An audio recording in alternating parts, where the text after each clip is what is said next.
Upaya kuat jaga Raja Ampat.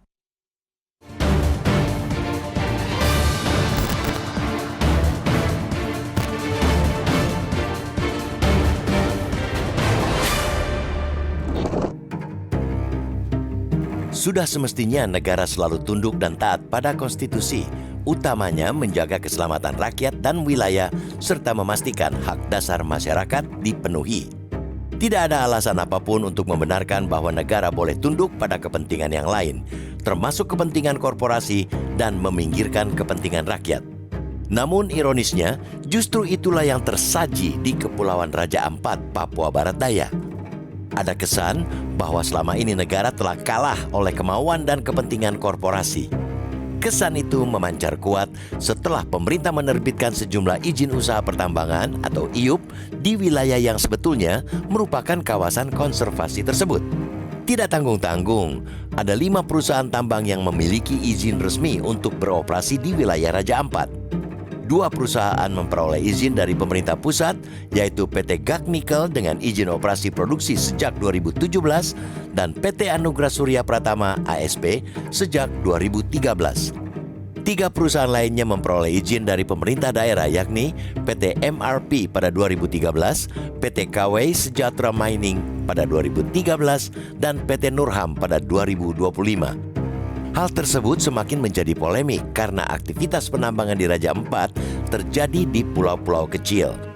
Padahal, Undang-Undang Nomor 1 Tahun 2014 tentang pengelolaan wilayah pesisir dan pulau-pulau kecil telah secara tegas melarang aktivitas tambang di pulau dengan luas lebih kecil atau sama dengan 2.000 km persegi beserta kesatuan ekosistemnya. Atas nama apapun, termasuk atas nama hilirisasi dan investasi, seharusnya pemerintah tidak boleh serampangan mengeluarkan izin tambang di wilayah yang memenuhi kriteria dalam regulasi tersebut. Terlebih, bila wilayah itu merupakan kawasan konservasi serta memiliki kepentingan sosial dan ekologis yang tinggi seperti Raja Ampat.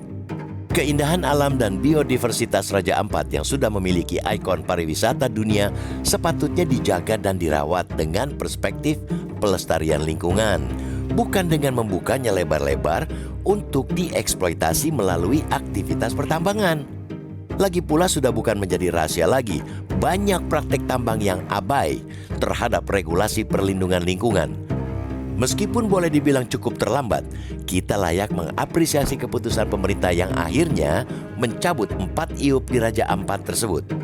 Keputusan itu diambil Presiden Prabowo Subianto dalam rapat terbatas Senin 9 Juni lalu setelah isu dan pemberitaan soal penambangan nikel di Raja Ampat tersebut mencuat di perbincangan publik.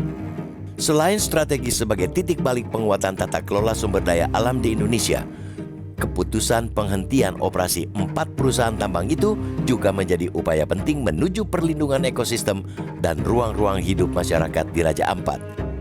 Hilirisasi nikel memang penting dalam kerangka pertumbuhan ekonomi, juga penciptaan lapangan kerja.